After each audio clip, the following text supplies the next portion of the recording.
ini bisa kalian pergunakan nanti sebagai melangsungkan kehidupan kalian, boleh dalam bidang usaha atau dalam kehidupan kalian pribadi. Walaupun tidak dikembangkan dalam usaha, setidaknya kalian bisa memanfaatkan proyek kita kali ini sebagai hal-hal yang bermanfaat dalam kehidupan sehari-hari.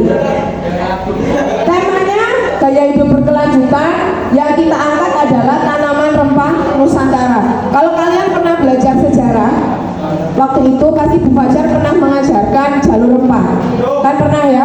Kelas 11, kelas 10 biasanya pernah diajarkan jalur rempah. Nah, rempah itu terus diapakan, Bu? Rempah ini kalian harus mengolah, kalau untuk kelas 12 ini harus diolah dalam produk yang ada kaitannya dengan bidang kesehatan, kecantikan, kuliner Nusantara. Jadi ada 3 bagian yang harus dicakup: kecantikan, kemudian kesehatan, dan kuliner. Ya, jadi rempah ini fokusnya diolah ke dalam 3 hal: kecantikan, kesehatan, dan kuliner. Kalau kita singkat, di situ ada akronim kerennya Kentara Semaker. Kita lanjut ke slide kedua. Di situ ada video TikTok ya atau YouTube. Saya coba.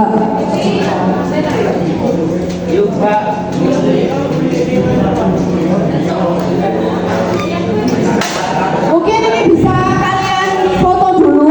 Dunia karyanya selama berpuluh-puluh tahun, Dr. Nuryati Sudibyo yang baru saja meninggal beberapa bulan yang lalu.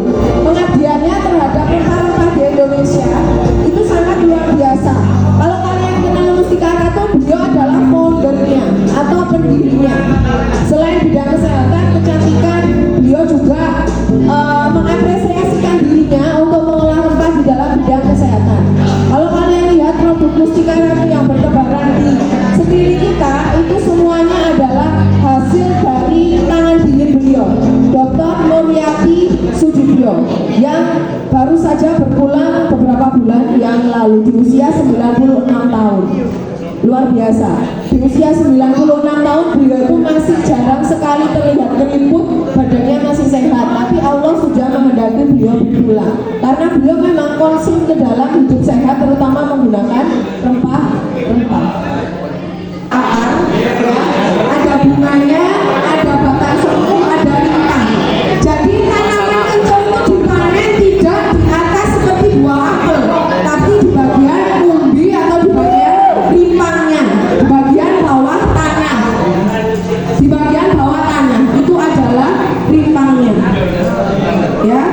Kadang saya suka heran ya, orang-orang itu bikin film kartun kayak buah pohonnya buah apel. Itu kayak buah pohonnya kayak seperti pohonnya daunnya lebat kayak pohon beringin, terus apelnya ditaruh di atas-atasnya, kan gitu ya kalau kita lihat di kartun ya. Padahal kenyataannya pohon apel itu tidak seperti itu. Pohon apel itu batangnya lurus-lurus gitu, apelnya gantung di sekelilingnya. Kalau di kartun yang kita lihat kan tidak begitu ya. Sama seperti buah stroberi. Kalau kita lihat kartun film, stroberi itu kan kayak di atas pohon ya, diambil. Padahal buah stroberi itu menjalar di tanah. Nah, kalau kalian lihat kencur, ini adalah kenyataan sesungguhnya daripada kencur.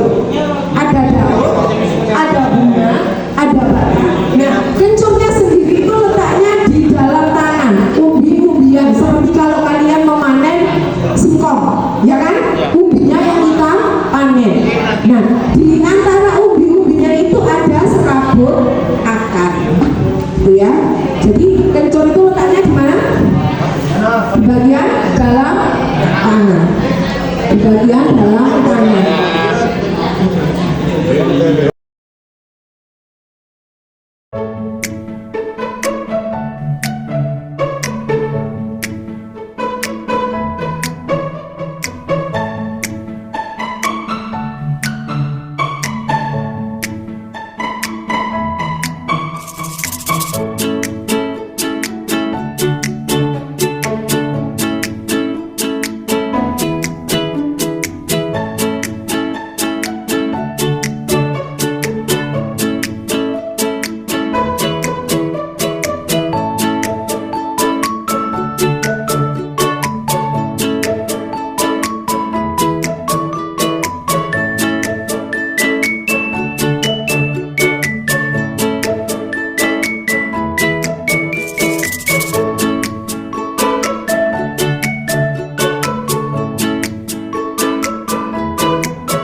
ada badaknya. Berarti apa itu? Larutan penyegar cap. Badak, gitu ya. Itu adalah. Kalau yang ini, nyamuk sini cuma takut. Apa itu? Baygon. Tiga roda. Nah, itu adalah salah satu contoh-contoh dari copywriting. Nah, ini kita akan coba menonton tentang copywriting. Jadi ada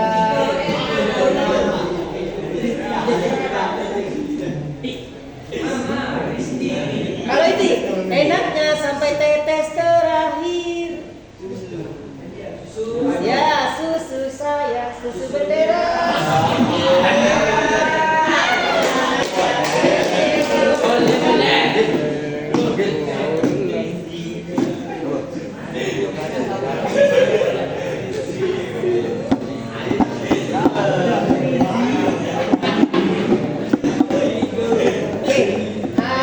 Siapa sih yang nggak tahu brand atau merek restoran? Jadi kita akan ada beberapa video yang akan kita lihat tentang copywriting.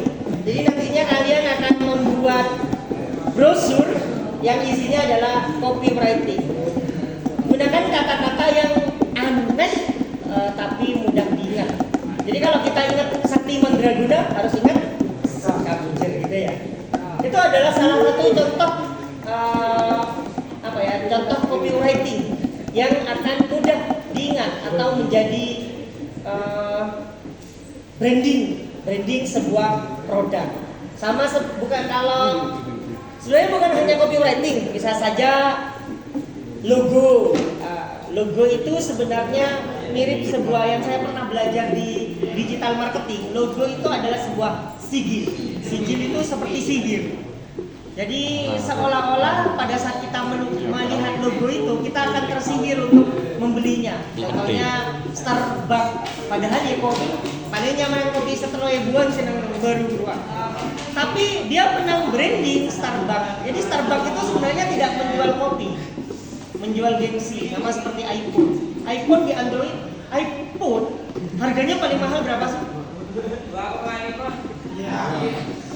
Ada 26 juta mungkin ya. Pernah tahu Asus ROG? Itu Android loh, harganya bisa di atas 30 juta. Jadi sebenarnya yang megang iPhone itu bukan berarti dia yang kaya, lebih kaya yang pegangan Asus ROG. Tahu Asus ROG? Yang biasa untuk gaming.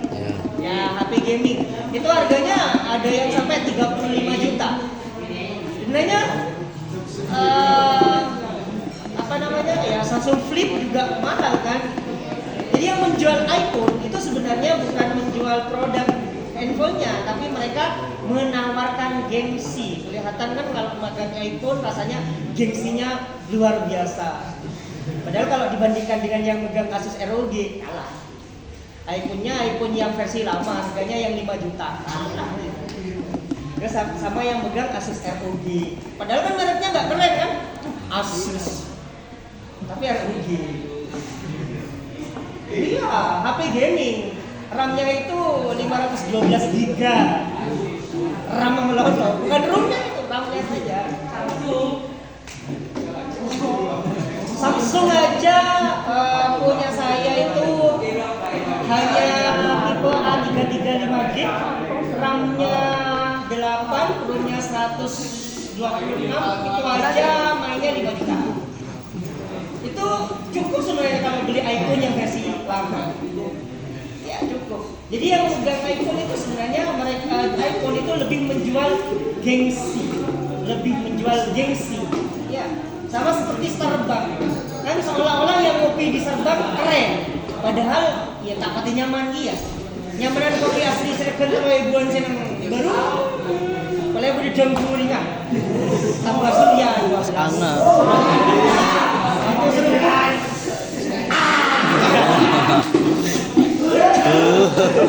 Itu lebih enak. Jadi loh, itu strategi berjualan memang seperti itu. Padahal kan kalau warung yang dijual apa? Kenikmatan. Tapi Starbucks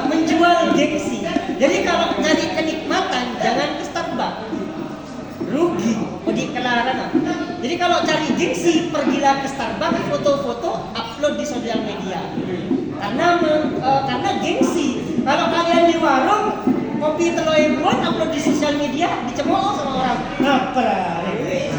Tapi kalau kalian cari kenikmatan, kebahagiaan, kenyamanan di warung, mun seket ebu lah oleh kopi, bi dengguringa, bi suryana, iya ngobrol bisa tekan 5 jam. Jadi sekali jemput, seperti nikmat. Apalagi sama pisang goreng surya.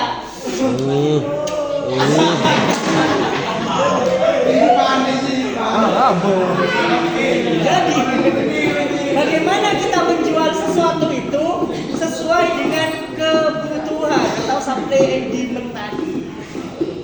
Dan makanan kamu itu terlihat lebih menggiurkan. Akan kita bahas di video kali ini.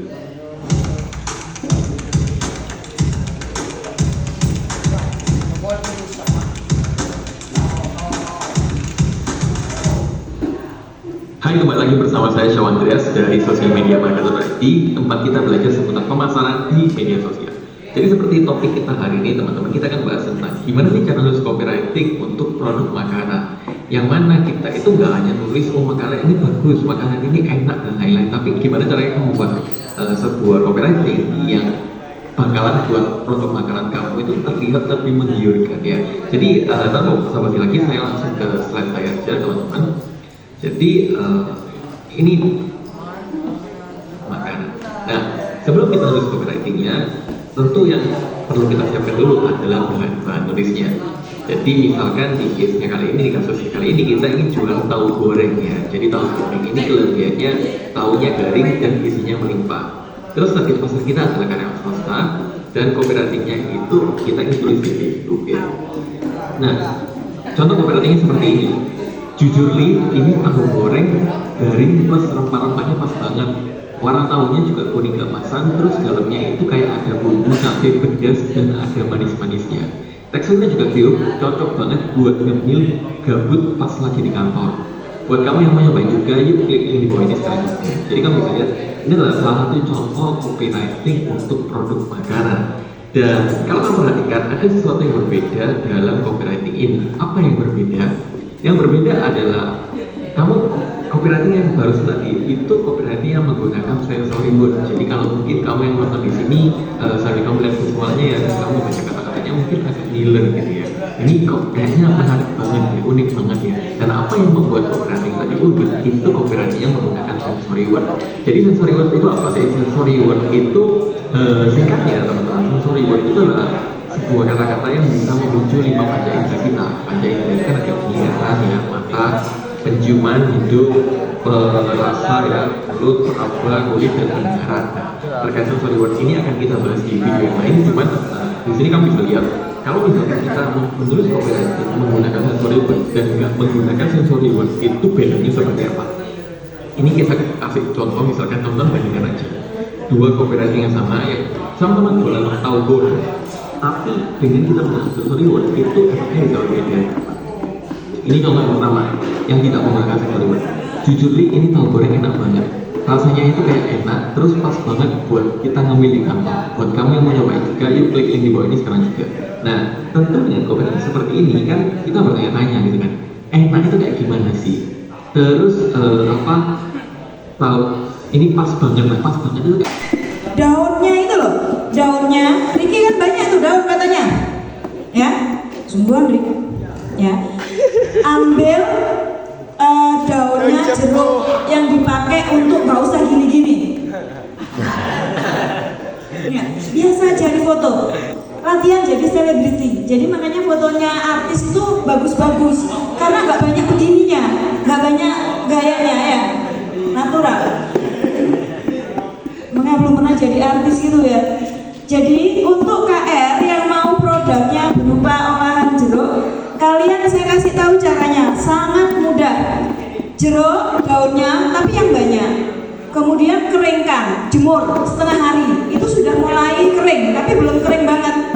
Ambil blender, jangan terlalu halus, blender kasar. Nanti pilih, kan ada tulang daun tulang daunnya dibuang, dibersihkan, tulang daunnya buang, daun yang sudah di blender tadi dijemur lagi, setelah kering blender lagi sampai halus, jual. Itu laku, dijadikan apa? Tambahan bumbu cireng, bakso goreng, kan banyak itu semuanya, basreng, rasa daun jeruk ya. Nah, apalagi daun jeruk kolaborasi dengan cabai tadi. Cabai juga bisa dijadikan bahan olahan cabai kering. Contohnya apa cabai kering yang populer? Bon cabai. Ya, itu dikemasnya Bu. Kalau bon cabai kemasannya saset, kalian gampang aja pakai kemasan botol. Botol itu ya belinya di mana? Kalian bisa membeli oleh kalau waktunya ngatasi. Kalau waktunya nggak ngatasi, kalian bisa membeli di toko-toko yang jualan plastik dan teman-temannya plastik itu ya. Ada kotak nasi dan sebagainya itu pasti jual. Ada kemasan botol untuk cabai, ada kemasan untuk susu kedelai yang untuk membuat jamu tadi. Ya. Ada yang ditanyakan? Udah ada, saya akan menunjukkan video dulu yang kemarin dikirimi sama tim P5. Tadi Pak Agus sudah menunjukkan video tentang pembuatan rempah. Sudah? Sudah? Sudah belum? Oh.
Oi, paling itu. Itu saya sama Pak Ageng. Ini Itu kalian boleh. kan 3 orang kan yang jaga. Yang lainnya saya ambil video untuk laporan, Pak. Masih nyaman. Ipan dulu kaki, Pak. Ipan apa, Ipan? Tas sedikit.